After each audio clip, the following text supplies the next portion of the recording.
Welcome to This Is Money podcast, sponsored by Charles Stanley Direct.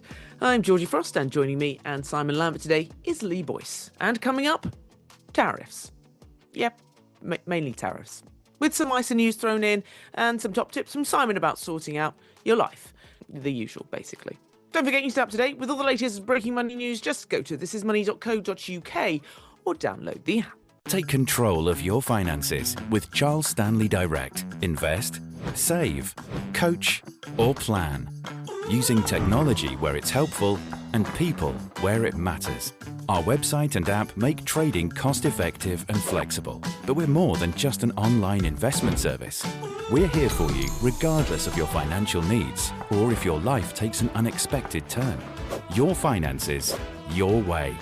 Take control today with Charles Stanley Direct. Sign up now. Investment involves risk. But first, markets around the world have slumped, the dollar weakened, and fears mount of a global recession after Donald Trump announced huge, quote, reciprocal tariffs on over 100 countries. Using calculations that would make a secondary school maths teacher wince, the US president managed to do what none of his predecessors have managed to do: to unite large parts of the world, mainly in bafflement at the idiocy of his plans. The UK appears to have got off rather lightly, attracting just the baseline 10% tariff, but even that will wipe out the Chancellor's beloved headroom and leaves the door wide open for tax rises in the autumn. So, how will it affect us here, from pensions, investments, mortgages and energy bills? Simon and Lee will break it down. But first, welcome Simon, welcome Lee. Simon, what just happened? Donald Trump finally unveiled his tariffs. The tariffs that he had promised in his US presidency election campaign, and the tariffs that he has repeatedly promised since he was elected president. And we know he's a fan of tariffs. I mean, he once said, I believe it was the most beautiful word in the English language, tariff. He's probably said that about lots of other words at other times as well, but tariff is the one that stuck. I know we like these little behind the curtain moments for our podcast listeners. So here's a special one from Wednesday night. We had our story leading the homepage on This Is Money about investors being braced for tariffs. My plan was 9 o'clock, jump in, log on, get the details up there. They started to come through kind of just after 9 p.m. By 9:30 p.m, I was sat at my computer and I was thinking, right, how am I going to work out what all the different tariffs are for the different countries and everything?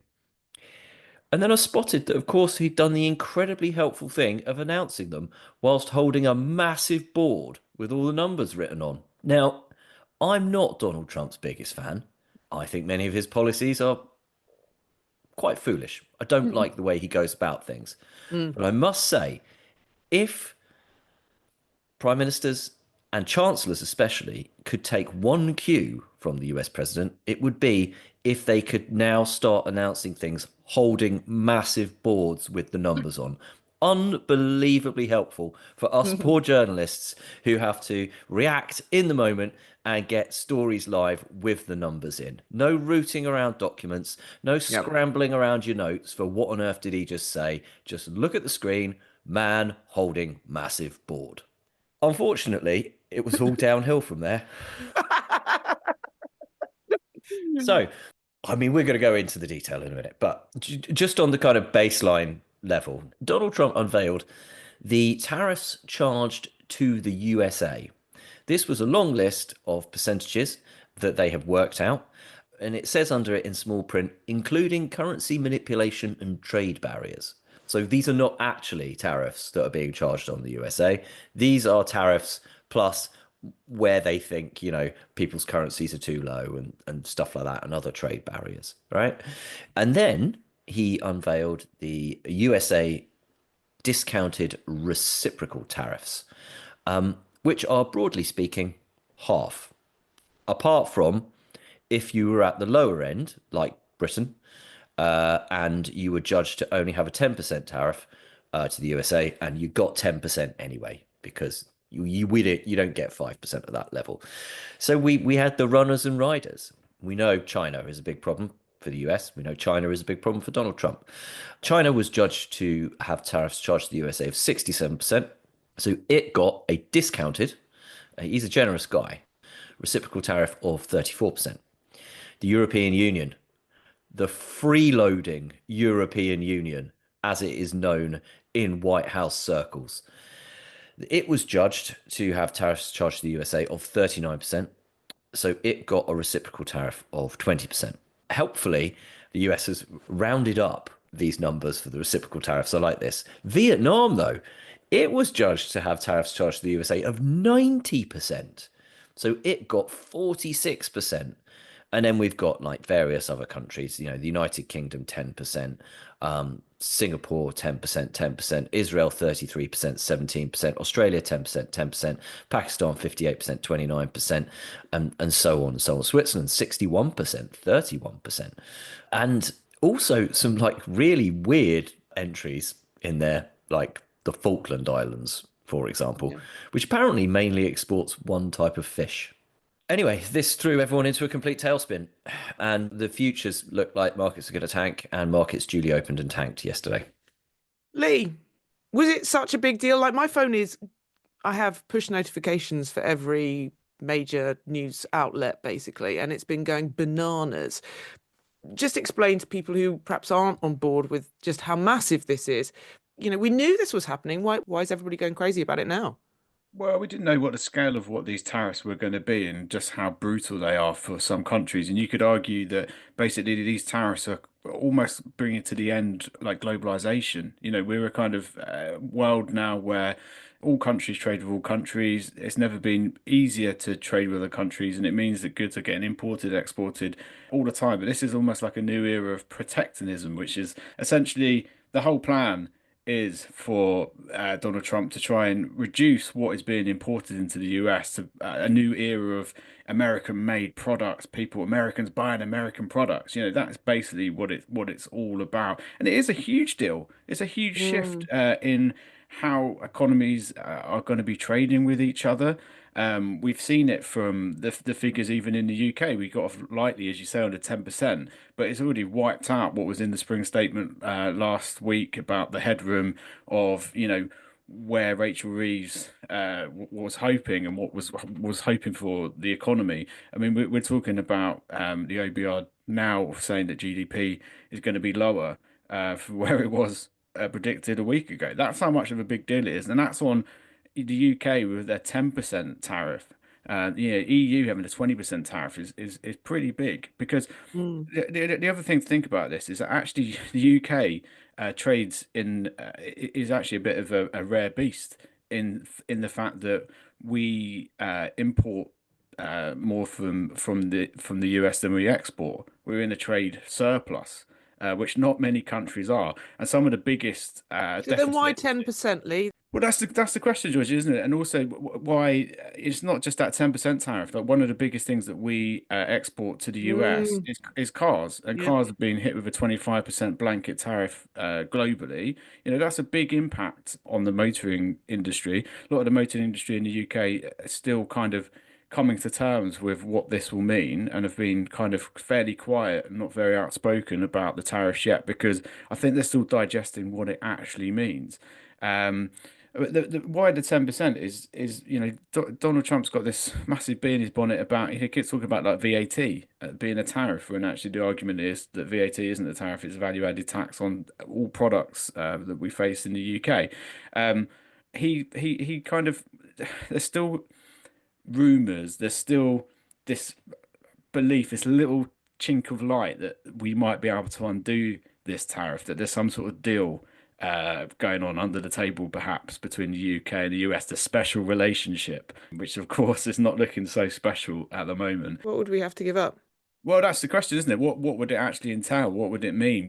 Could be open to all kinds of abuse. That's the thing, where does it work? How would that actually work? And that's all things that are yet to be worked out. And this is why it's such a big news story, Georgia, because as I say, we're just one part, Mm, small part of this puzzle. And what happens in this country, of course, is massively important to us in terms of trading.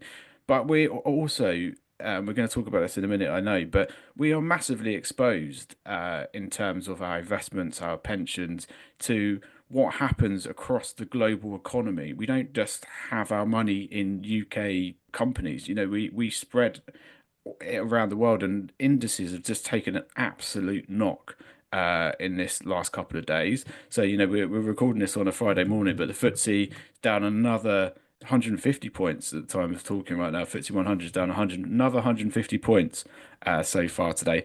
And that's quite light compared to worldwide markets, especially those in Asia, where I've probably, you could argue, been hit hardest by these tariffs. And we're all exposed to it. Mm. My one word of advice at the moment is keep calm, carry on. Do That's not what I check, said. do not check your pension. Do Yeah. not check what's happened to the investments this week. Just don't I, look. Don't look at I the was on moment. air last night, Lee, and that was my final word was just keep calm and carry on. Look, Simon, before we go into the details, I just want to get my head around, if nothing else. It seems an unbelievable act of self-harm. The people who are going to suffer, certainly immediately, I mean, everyone's sort of, it's a global issue, but are the businesses and the consumers in America that are going to have to pay for it. It's not like the US government pay for this or governments pay for this, but argue from the other side.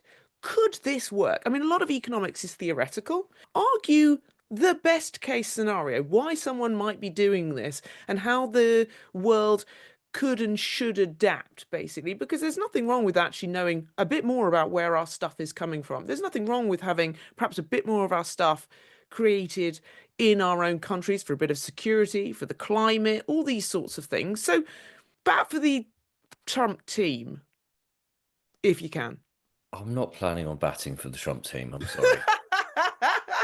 I'm not You've going. I'm never not done going this at to. I'm school, not. have you? I'm not School making. debating. I'm not. I'm not. It's not a balloon debate. I'm not. Gonna join. I'm not gonna join in and, explain why this is a good thing. I can explain what some of Could the be. what some of the thinking and some of the problems are behind this. So, make America great again. In Donald Trump's mind, America has been taken advantage of for many, many years, and it needs to improve its situation in the world. This is, to state at the outset, a perspective that is different to many other people's perspective in other countries who actually see the American economy as doing pretty well and America is doing pretty well in the world. However, America is a country that is quite divided. There are some people who have done very well, and there are some people doing very badly. Whether that is the rest of the world's fault or whether that is problems with American society and the way that the economy is run internally is a debate for another day and another podcast. But one of the issues that America faces is that the dollar is the world's reserve currency. And because the dollar is the world's reserve currency, everybody wants to hold US dollars with all their spare cash. And the way that they tend to hold US dollars is by buying treasury bills, which are US government debt. This has the advantage of allowing America to continue to live beyond its means because demand for its debt is high, and so it can basically just keep selling debt in order to finance its spending. However, it has the disadvantage in that it drives up the price of the value of the dollar, the price of the dollar, okay, against other currencies. So the dollar is trading at a very high level. Because the dollar is trading at a very high level, it means that it's cheaper for people in the US to import things, to buy things made in other countries and bring them into the US, which is detrimental to companies in the US that are making things and then trying to sell them to people there because they have higher costs. They need to pay American level wages, for example, which are high. American wages are high and they look very high because at the moment, you get $1.3 to the pound. They didn't look as high not that long ago in the grand scheme of things when you used to get $2 to the pound. Okay. But at the moment, the UK, so the UK is a great example of this, how much our currency has fallen against the dollar. America is expensive. I would love to take my kids on holiday to America, right? I'd like to take them to Disney. I would like to take them traveling around California. I would really like to take them to Colorado to go snowboarding and skiing. It's just unaffordable. And that comes from me, who earns good money, right? This would not have been the situation, kind of, I don't know how many years ago you have to go, like 15, 20 years ago. I remember going to America as a kid. And it would have been an expensive and a big holiday, right? That was a special holiday for us, but it would have been nowhere near as expensive as trying to do that nowadays. So that's, just one way of putting this into context.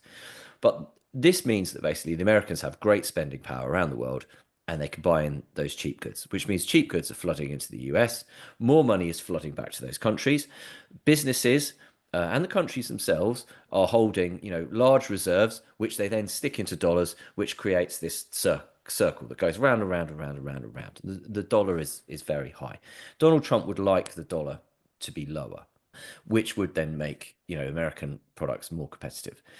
In a theoretically totally efficient global economy, this stuff would right itself. Ultimately, there would come a point where those countries taking in all of that money, basically because there's so much money flowing into those countries, their currency would start appreciating as well, and it would balance out. But because those reserves are going into US dollar denominated assets, and the strength of the US stock market is also another issue here. There's so much money has flowed into the US stock market. That then creates a scenario where things aren't righting themselves. So Donald Trump and his advisors have come up with a plan. And the plan involves imposing some artificial costs onto goods that come into the country, which would make them much more expensive, which would therefore make American goods more competitive on price, and also American consumers less likely to buy those imported goods. Because the way the tariff works is it's not paid by the business in the country selling the stuff to the US. So if I'm Jaguar Land Rover and I sell someone a Range Rover in the US, I don't pay that 25% tariff that's just been put on all foreign cars going into the US. It's the US consumer that pays that. Or actually, it's the importer of that car, the person who imports that car and then sells it there, and it gets passed on to the consumer. Now, you could see a scenario where the businesses that are involved in retailing, importing, and things like that, they suck up a little bit of this, and it is actually charged as a tax. So this is why Donald Trump thinks this is an absolutely beautiful plan, because not only does he impose these limits that starts to right a wrong that he sees, it generates more tax dollars for the US. Because if people do buy those products in the US, then they get taxed. The tax goes to the government. The government can spend the money on what it needs to spend it on and try to cut taxes for normal people. So he sees this as a kind of virtuous circle. The issue is that potentially, tariffs, generally speaking, would tend to drive up the currency. For example, tariffs would theoretically make the dollar appreciate, but the whole plan behind it should make the dollar depreciate. So you've got two sort of slightly contradictory policies going on at the same time. And secondly, that you get retaliatory tariffs. So there was already talk yesterday of like, well, what are we going to stick on the US? How are we going to get them back? How are we going to, make sure that we're getting treated fairly in this? The EU's looking at that. China will be looking at that, and you get a tit for tat trade war where countries around the world retaliate to these American tariffs and go, well, that's totally unfair. Your formula is total nonsense. And just to be clear, the formula was worked out by taking a country's bilateral trade deficit with the US and dividing that figure by the value of its exports to the US in 2024. The value was then halved and becomes the tariff to be applied to all goods. This is what lies behind the fact that some places like the Falkland Islands have been hit with 42% tariffs, whilst China, for example, got away with 34%. China clearly sells more stuff to the US than the Falkland Islands does. So you get this scenario where we go, okay, fine, well, we're going to do that then. And then the US goes, well, how are we going to do this then? And you go backwards and forwards. And the other thing is, the other problem with this is that they've been weaponized. Because what appears to be going on here, and there's definitely a threat of it coming from the US, is it's not just on the balance of trade. It's not just on the tariffs. It's if we don't like what you're doing. So, for example, the Online Safety Act is coming in the UK. We are in the process of trying to make the internet a safer place.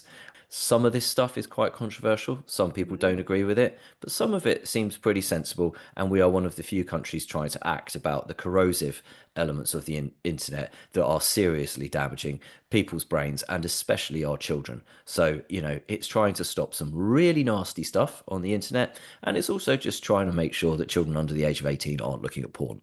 That's not that controversial, but US tech giants do not like this stuff. So Hmm. it's being weaponized in a way. And there's this muttering of like, well, if you don't stop saying that you're gonna, potentially levy these huge fines on our tech giants if they don't comply with your new law, we're gonna hit you with higher tariffs.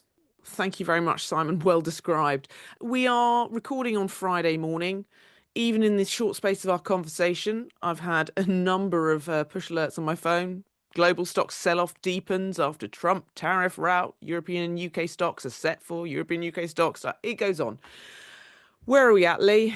Well, the market's taken a massive hit. I mean, the S&P 500 in America is really been hit by these tariffs, as have global markets. As I said earlier, the FTSE has been absolutely hit by it as well, and it's created a lot of investor nerve. Yes, the pound has strengthened against dollar, but it's more because of the dollar weakness over what's been going on. To set the scene of what it might mean here, and what it could mean for mortgage rates, for example. We've Yep. actually had quite a few experts saying that mortgage rates are likely to get a bit of a Trump bump, as in mortgage rates should be getting a bit lower. That's Mm. because there's more inclination to speed up interest rate cuts from the Bank of England. And actually, what we've seen in the last 2 days is SONIA swap rates, which is Mm. how mortgages are kind of set by banks in terms of how much they have to pay to get the money. They've been going lower. And in fact, they've gone lower again this morning, which should have a good impact on mortgage rates and should help lower mortgage rates. But that's a real tiny bit of silver lining, considering the hits that people have been experiencing on their investments and pensions this week.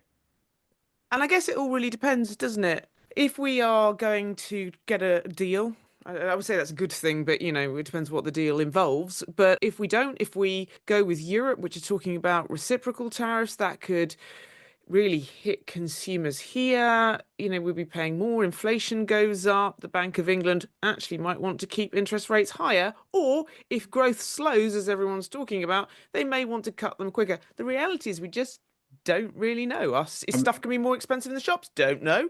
A It's mortgage it's rate's going to it's go down? it's, Don't know.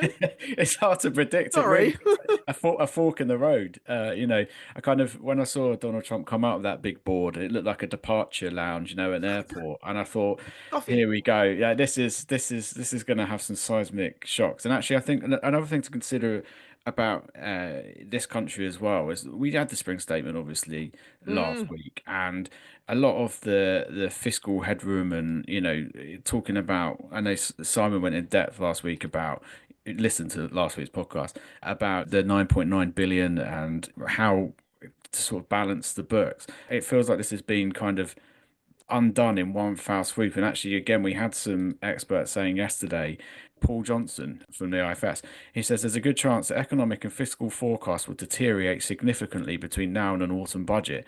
If so, Rachel Reeves will need to come back for more, which will likely mean raising taxes even further. And we've had a couple of other people, Jason Hollins at Evelyn Partners, who said something similarly. Said that tariffs could lead to downgrading of economic outlook, and with that, more scope for tax rises, spending cuts. Same from Blick Rothenberg. Simon Gleason, who's the head of Blick Rothenberg's US corporate desk, said the tariff news is a new gust of headwinds, adding to the perfect storm for UK businesses manufacturing here and exporting to the US. This week, we've already had incredibly poor manufacturing data, where it looks like it's been a slump of productivity.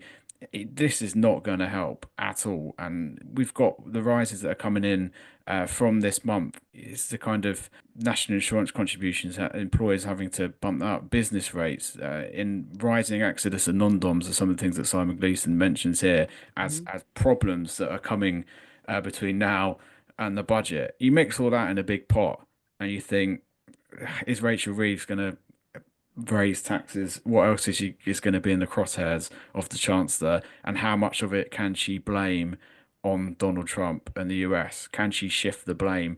The likelihood is There's going to be a lot Yeah, of blame shifting. I'm Exactly. sure Yeah, she will. exactly. We're going to have to make these tough decisions because the global economic outlook is changed and rapidly. How out of date it feels already last week, and how much can change so quickly.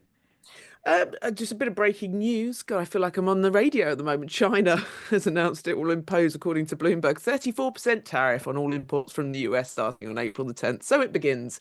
But Simon, conversely, could it mean? I mean, there's two elements. One is I think it's called dumping. So there's a lot of places like China that will now have a lot of stuff. So they could then just flood Europe, flood the UK with a load of stuff that could bring prices down. And also, if people are rushing to safe havens, and with that you would think gilts, could that make the cost of borrowing go down for Rachel Reeves? And thus that would be a good thing. Well, there is always that possibility, isn't there? So to put this in context, because I think a lot of people are like, well, how much do we actually trade with America as Yeah. well? That's an important question, isn't it? So about 60 billion a year is the answer to that question, which makes up approximately, okay, and I must admit that I was surprised by the size of this number, 16% of all UK exports. We're talking about goods here, though. We're not talking about Yeah. services. Services trade with America is way higher than that. Okay. And actually, that's an important point I should have made earlier. Donald Trump really fixes on the physical stuff, Hmm. on the goods element here. He's not really paying that much attention to the services thing, and actually, America's great success in recent years has been built upon, the tech giants, the tech industry, the Silicon Valley stuff. And, you can't see that stuff. I mean, you can do if you open your phone and like get your Facebook app out or something like that. But that they're effectively selling software to the world, except they aren't even in many cases selling software to the world. They're just got some software and the whole of the world is using it, and then they're making an absolute ton of money off of that. The profitability of those magnificent seven companies, the tech software based ones, is unbelievable. And then you've got things like Nvidia, for example, and Tesla. Tesla does make stuff. It makes cars, obviously, but he's very focused on goods. He's a physical guy. He likes stuff that he can see. Why is that? Well, think about it. Like, you got to think about, who is Donald Trump? What does he do? How's he made his money? He's a property developer, isn't he? He loves property, absolutely loves property. He likes stuff you can see. What was his response to the backlash against Tesla and his buddy Elon Musk? He did a public photo call where he bought a car off Elon Musk. Here's a car, it's a physical thing, I'm buying it. Okay, so that's the kind of background to this. To answer your question, is this going to make stuff cheaper for us in terms of those goods coming to this country? Well, potentially, yes, because you might get other countries diverting stuff over here. So, for example, if you're BMW, Mercedes, Volkswagen, Audi Group, Porsche, you're looking at this and going, right, 25% on our cars going into the US. Who can we sell those cars to instead? The Brits. The Brits love buying German cars. Let's sell some cars to the Brits. So you might see more of those cars coming here if there's less demand for them in the US. Again, as you said, goods from China, goods from countries all around the world are likely to start finding their way in greater, not huge amounts, but like in greater amounts into other countries. And if you've got an increase in supply, but only the same level of demand, then the prices should, in economic theory, start to fall until demand picks up and we all start buying more Mercedes, and so on. That could bring down inflation in this country. Also, as you said, a rush to safe havens, which are primarily government bonds, does tend to reduce the bond yields, always does. We've seen gold go up as well. But if more people are willing to buy UK government bonds, and bearing in mind actually that UK government bonds are seen as a genuine safe haven, along with US Treasury bills, German bonds, You might see more people buying UK bonds because they'll be worried about what's going to happen to the value of any of those treasury bills that they would otherwise buy, because there might be more volatility there. So they might go, okay, well, I'm just going to allocate a bit more money to the UK. Even, stock markets. If people think, right, this could actually be the thing that really does take the top off the US stock market, and they start allocating more money to other stock markets, that does mean, more money that effectively goes into those currencies and things like that. So in a roundabout way, it could do us a favor, but it's also going to hamper the businesses that sell all that stuff into the US. And that's not going to be great for the economy. Medicine and pharma, £8.8 billion a year. Road vehicles, £8.5 billion a year. Power generators, 5.2 billion. Scientific instruments, 2.8 billion. Organic chemicals, 2.7 billion. Scotch whiskey. I should save this for the stat of the week. How big do you think the Scotch whiskey market is? A billion. £1 billion a year. Wow, that is a lot Yeah, of booze. that is a lot of booze, isn't it? So yeah, it has the power to seriously impact these things, and that filters down to, a problem where companies cut jobs and wages. Although, brilliantly, I should say at this point, the Treasury revealed a plan last night to Right. help us all out. Outside dining and later opening hours on the menu as government backs British pubs, clubs, and restaurants with moves to slash burdensome red tape in the hospitality sector. So, government calls last orders on red tape, choking pubs, clubs, and restaurants in major boosts to the British night out. Gonna make it easier for places to open later. In case anybody hadn't noticed, it's actually become really quite hard to get a drink at a lot of pubs or go into a lot of restaurants later in the evening. Mm. Even in London, it can be quite hard to find places to go get a drink after 11 o'clock. This is not to do with licensing laws. Licensing laws are much more liberal than they once were. This is to do with pubs and restaurants not opening because they've decided that their costs are too high due to staff costs and energy costs. So I'm not entirely certain whether this is going to be the thing that solves the problem, but no worries because the press release involved the word blockers, the favourite one of our government that is waging a weird ideological war at the moment.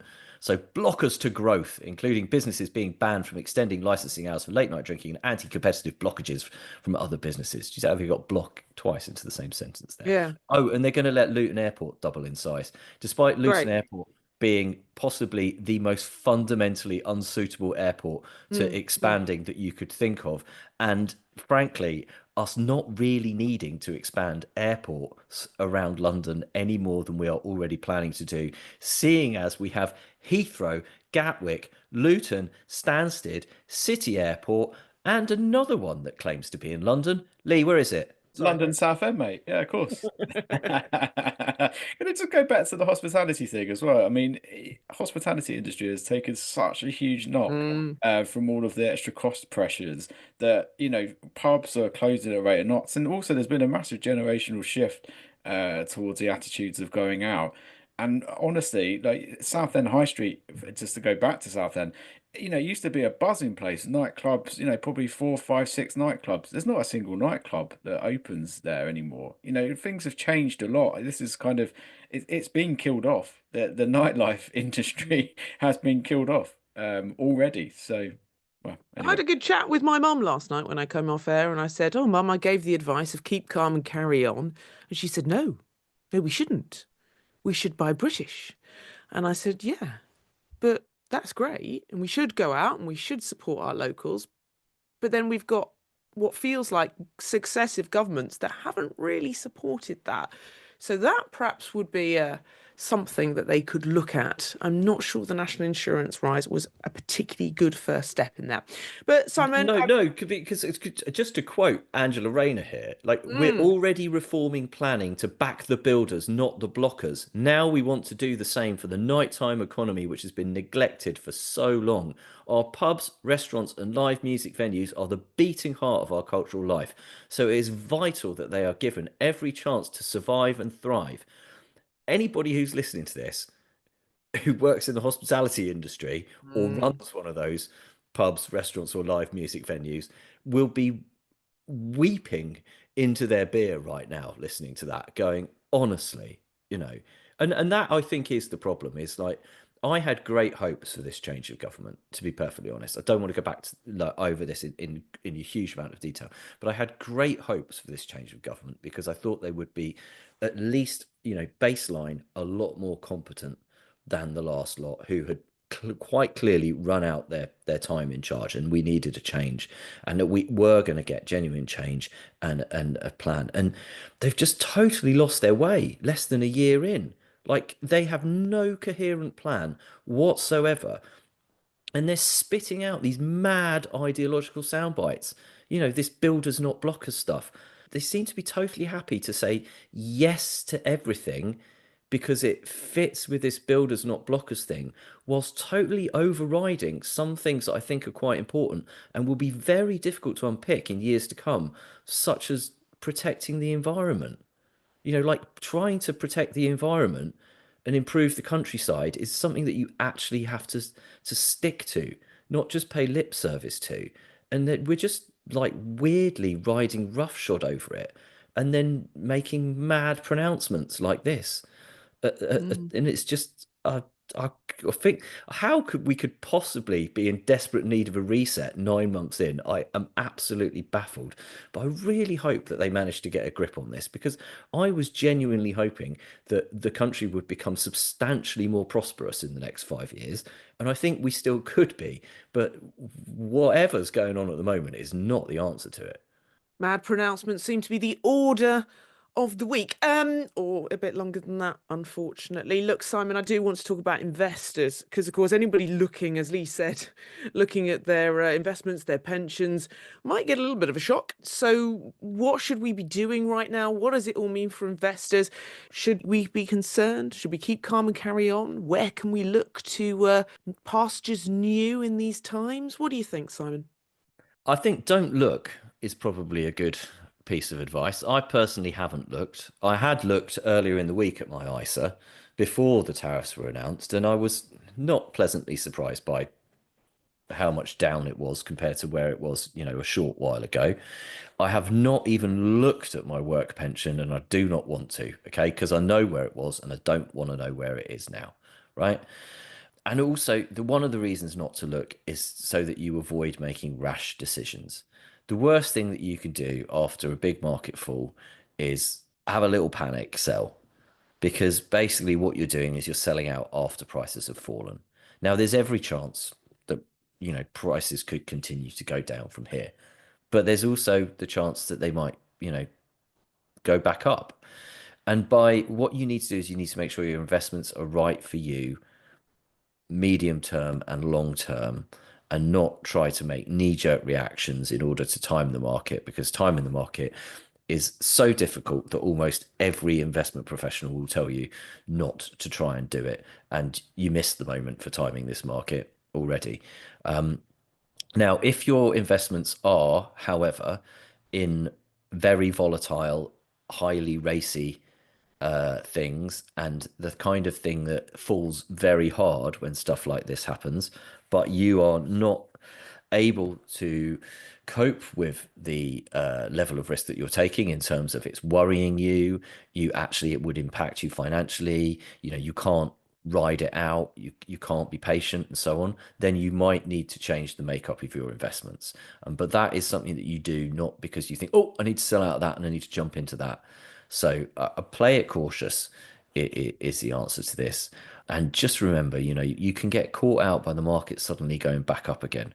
5 years ago, at this point, the stock market in the US in particular, and some companies, was all of a sudden starting to go up very, very rapidly off the back of the incredibly big fall that we saw when COVID hit.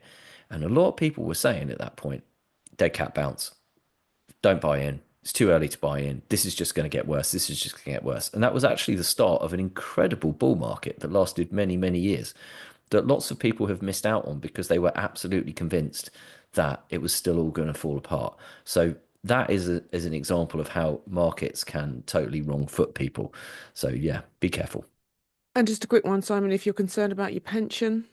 If you're concerned about your pension, then what you need to do is consider why you're concerned about your pension and where you're at in your pension saving journey. So, for example, if you are in the position that we are in on this podcast, where we've got many years to go until retirement and we're still building up our pension investments, and so you got 10, 20 more years to go, then just keep going. Just keep investing. Don't worry about it. Ride it out. At some point, you'll zoom out, and this will just be on a blip on a line. Rely on the power of long-term investing and compounding your gains. If you are closer to retirement and this is putting a big dent in your fund, then you maybe need to have a look at those investments that you're holding, and like I said, consider whether they are right for you. And if you are not comfortable doing that, then I would seek out professional financial advice, or financial planning would be a good idea. Or do something like one of the free coaching calls that Charles Stanley, our podcast sponsor, does, right? You can call them up, you can ask them the questions that you want to ask. If you are in retirement and you are relying upon your defined contribution pension pot to provide you with income, then what you need to do is you need to try to be careful about taking money out of it, or too much money out of it, when markets are down.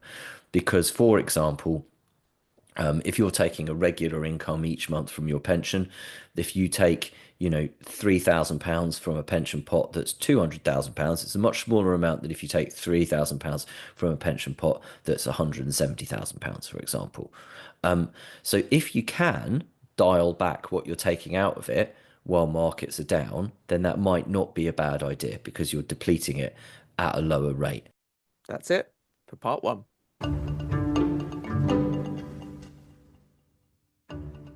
I'm joined now by Lisa Kaplan of Charles Stanley Direct for our weekly Investing Explained feature.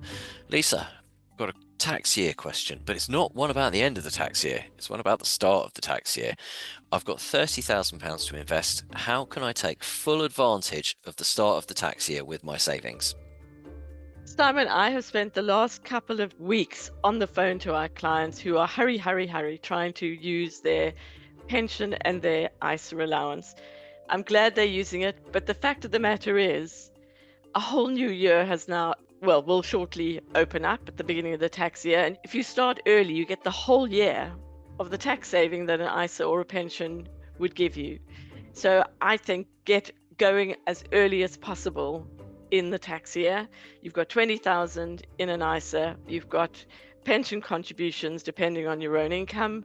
Use it. You don't have to invest all the money on day one, but you put the money into the ISA wrapper, take a breath, and then decide how you want to invest the money. Lisa, thank you very much. Thank you. Welcome back. As ISA providers continue to battle it out to win new customers ahead of the end of the tax year, we've seen some chunky deals, haven't we, Lee? A quartet of saving apps have all boosted rates repeatedly in the last week, with the top cash ISA rate of 5.6%, up from 5.28% just a week ago. The catch? These bonus boosts only last 3 months. Right. So, how good is the rate that you're really getting over the whole year? Lee, tell us a bit more about this. What are boosted cash ISAs? Is this a new thing or just a funky name? I tell you what they are, Georgie. They're the bane of my ruddy life. That's what they are. And as Simon said recently, I think that they've ruined ISA season for Lee. And to be honest, yeah, he's not Lee. far off the mark. So let me quickly explain what's going on here. So there's a new wave of sort of challengers that have gone and are battling for saver cash at the top of the tax-free tables.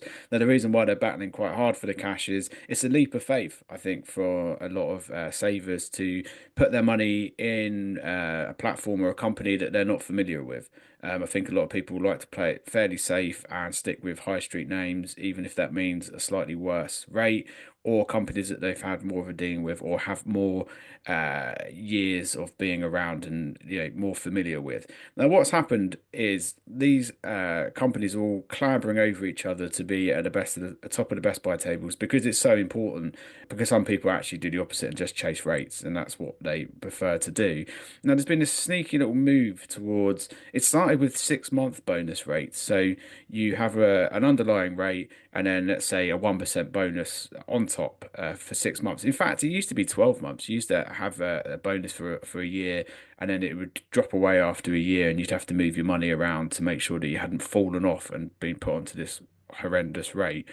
What these companies are doing is they've moved it to 6 months. Now they've moved it to 3 months, and it's created a massive headache of trying to figure out just whether or not it's a good deal or not. Now, what we've gone away and done is we've crunched these 4 companies that are doing it that are, I would argue, are artificially at the top of our best buy tables at the moment because of the way that these bonuses are structured. And actually, if you don't want to be go through all the faff of all that, there are rates in our tables that do not have these bonus rates. So I'm going to quickly talk you through them. Trading 212 has a 5.6% rate, which is available to our readers. You have to come through us to get it. The regular rate is 4.5%. So that's a fairly big difference. It's a 1.1 percentage point bonus, which you get for 3 months, and then it drops down to 4.5%. After 3 months, which isn't a horrendous rate by any stretch of the imagination. What we've done is we've tried to work out what the rate would be over 12 months. So we've worked it out 4.78%. Now the way we've worked that out is a very simple method, essentially adding up the 5.6 and then the 4.5 3 times and then dividing by 4 to give you a rate over the course of the year. It will be slightly different to that because of the way interest is compounded, whether it's daily or monthly, but it's around about, it gives you a kind of rough measure of where this is at. Because the trading 212, 4.78%, pretty good. Chip's got 5 point, this is at the time of recording, by the way, because these rates are up and down like a yo-yo, and I can see someone putting his hand up there to suggest that one of these rates has changed before Breaking news, Moneybox is now at 5.62%. So we've got a new best buy that's clambered over the tables with a day to go to the end of the new tax year. Chip, I'm going to just go with what we've got here. 5.5%, regular rate 4.32%. You smooth that up over 12 months, it's 4.63. We had Moneybox at 5.56, but it's now at 5.62. Regular rate 4.2%, average rate over 12 months 4.54. That's going to be slightly higher now because of that rate that Simon just mentioned. Now, Plum is the real difference here is that 5.6% 3-month bonus rate that drops to 3.54%. And that gives you an average rate of just 4.1%. I say just, but it gives you, compared to the others, it's nowhere near as good. So there's these all little sneaky tricks at play here. Providers are sort of clambering over each other to do it. The best overall rate that doesn't do this in our savings tables is from CMC Invest at 4.85%.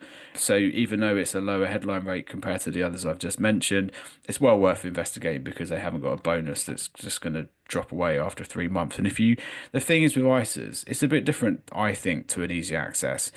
You've got to make sure that it's a flexible ISA for one, so you can dip in and out of the money because a very nature of an easy access is that you can dip in and out of the money. With an ISA, I always think it's a bit different. I think people treat them differently. They see it as part of their tax planning and don't really want to be mucking around moving from one place to another every few months. I just don't think that's how people treat cash ISAs, and it's caused a bit of bafflement. Look, I'm all about innovation. I'm all about savers getting a good deal and getting good rates, and by no means these rates are still good, but it is worth factoring in and thinking about those 3-month bonus rates and how they work. Simon? Oh, it's quite sad. He's been like a kicked puppy. Oh, He has. Lee. Sport. He's not happy about this, and actually, you've got to be watch out for this because, as Lee pointed out, that actually the top account that doesn't do this actually has a better overall rate over the course of a year. You could argue that, say, for example, you're going to take that 5.6% rate and then jump ship after 3 months to a better rate, and then you could get a better deal that way. But will you actually do that? I think the other really important thing to remember here is that there's something else that some easy access ISAs are doing very sneakily, and standard easy access savings accounts, and that's restricting the amount of times you can take money out, otherwise the rate plummets. And actually, out of all of these ones we've talked about, Plum and Moneybox both limit you to 3 withdrawals, and if you make more than 3 withdrawals, the rate drops. 3 withdrawals is hardly anything, to be perfectly honest. So out of all of these, the best deals I would say are trading 212 because it pays 5.6% and then goes to 4.5%. So it's got the highest revert rate, and then chip as well. But as we said, the best overall rate is CMC Invest, and that's got no limits on withdrawals or bonus fixed into it. But like Lee said, there's quite a lot of comments on our article from people saying, "Oh, I wouldn't go with these names. Oh, you can't trust them. What if they go bust?" But you got to just make sure they've got FSCS savings protection up to £85,000 per individually licensed bank. Check what's providing that underlying savings protection, and we never feature any savings accounts in our savings tables unless they are FSCS protected. Quite, Simon. Right, Lee did mention there you don't have much time left before the end of the tax year. You have written a guide, a last-minute guide for the procrastinators to sort out your ISA or your pension, your tips to act before it's too late. Simon, the floor is yours. Yes, if you've already done it, well done you. If you haven't done it yet, well, you need to get your skates on. You can't really leave it any longer. By the time you listen to this, it is going to be at least Friday evening. Okay. That's not technically the last minute. Technically, the last minute is 11:59 on Saturday night, but don't leave it till then. I guarantee you that we will be able to find some investment platforms that did process a transaction at that time, or one of the apps, maybe someone took out an ISA, but you're really leaving no margin for error there. And actually, if you've left it until now, you've got hardly any margin for error anyway, because often doing these things involves shuffling some money around. Or potentially, if you're going to open a new account, are you going to pass the ID checks and things like that? You know, you can open these accounts incredibly quickly if you need to, but you know, sometimes you hit a brick wall, you can't open them, and then you're stuffed. If that does happen to you, top tip, basically, and you haven't used your ISA allowance and you do want to use your ISA allowance, just open an ISA with your bank, an easy access cash ISA with your bank, get the money into it, because you can always do a transfer of that money at a later point into a better rate. So don't just panic and go, "Oh, I can't open that top rate. I'm just going to not do anything." Just get it into an ISA wherever you can get it into an ISA. And as I said in my column this week, if anybody is in that last minute position, I feel their pain. I am a classic last minute person. I self-diagnosed myself with something called time blindness the other day. Yeah, I read about this. I was reading an article and it said some people suffer from time blindness. I was like, that's me. I've got time blindness. I've not tried this excuse of the tax man yet, so I cannot confirm whether it washes. I'll let you know if I do try it. My suspicion is that they won't go for it. But why do you need to do this? Right, you need to do this for a number of reasons. First, ISA allowance. Okay, you've got £20,000. Use it or lose it. That ISA allowance is gone as of the new tax year, which starts on Sunday.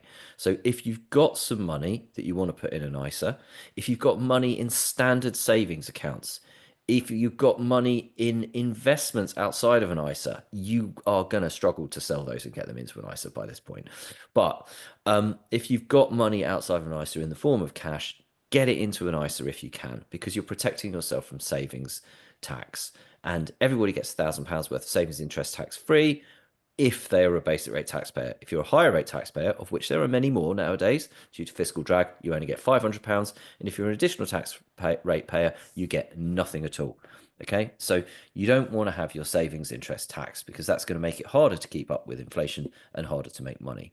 In terms of stocks and shares, you've got capital gains tax and dividend tax. That isn't charged to you in an ISA, and you also don't have to do a tax return for any of that stuff, which is really quite handy. And the rules on capital gains tax and dividend tax have got more stringent, and a lot more people are being caught out by this now. So get your investments into a stocks and share ISA if you can. You can always pay the money in. You don't actually have to invest it. Pensions. Pensions is less of an issue, okay, because that allowance actually does roll over. It's not the same use it or lose it way. Up to £60,000 a year. That includes basic rate tax relief, which is automatically added, and any employer contributions. Okay, so you can't actually yourself put £60,000 in. But, you know, most people are never going to come anywhere near that number. And anyway, if they didn't do it this year, they could use some of that allowance next year, and they're going to get another £60,000 on Sunday. So you've got to have a lot of money before you need to worry about that. But there is one very good reason why you might need to do this. before Sunday. And that is if you need to reduce your income because you're one of the people being caught in a tax trap. For example, 60% tax trap over £100,000, child benefit removal, or the childcare tax trap where you get the 3 hours of childcare removed from you for going over £100,000. By paying money into a pension, it reduces your income and therefore can lower your tax bill. If you've got an existing SIP, then you can pay money into it. You can open a SIP with a private pension provider, one of the investment platforms, and pay money into that. Again, get your skates on if you want to do that. Or you might be able to pay some extra money into your work pension, although as it is now Friday evening, I'm not so sure whether most people will be able to do that. Simon, thank you very much. All right, and finally, Simon's stat of the week. Okay, my stat of the week is the incredibly high costs of stamp duty now, due to the rise in stamp duty for home buyers, which kicked in this week, but also second home buyers, which kicked in after the autumn budget. If you were to buy a second home, that cost £500,000, which is a lot of money, you would now pay a stamp duty bill of £40,000. That is absolutely huge. But also, if you think about this, this is affecting buy-to-let investors as well. And the barrier to entry in terms of buying a £250,000 buy-to-let now is £15,000 in stamp duty. So if you had, for example, £60,000 to put into a buy-to-let, right, that would be about £20,000 deposit. If you bought that buy-to-let with your £60,000 in cash and then the rest of it on a mortgage, you would lose £15,000 in tax. So actually, you'd need £75,000 in order to do it. Whereas if you put that £60,000 into a pension, the government would give you £15,000 in the form of automatic tax relief added. So there's a very big difference now, and you can see why landlords are not so keen on buying right now. Thank you very much, Simon. You can keep up to date with all the latest breaking money news. Just go to thisismoney.co.uk or download the app. And if you have any comments or questions for the team or anything you'd like them to look into, Simon? You can email us at podcast@thisismoney.co.uk, and don't forget to send us your questions. Ask us anything you want and we will try to answer it. You can find us on social media by searching for This Is Money, and you can come to thisismoney.co.uk/podcast to find all podcast paths and join in the debate in reader comments. And if you like our podcast, why not rate us wherever you found us? It helps other people find us too. Take control of your finances with Charles Stanley Direct. Invest, save, coach, or plan. Using technology where it's helpful and people where it matters. Our website and app make trading cost-effective and flexible. But we're more than just an online investment service. We're here for you regardless of your financial needs or if your life takes an unexpected turn. Your finances, your way. Take control today with Charles Stanley Direct. Sign up now. Investment involves risk.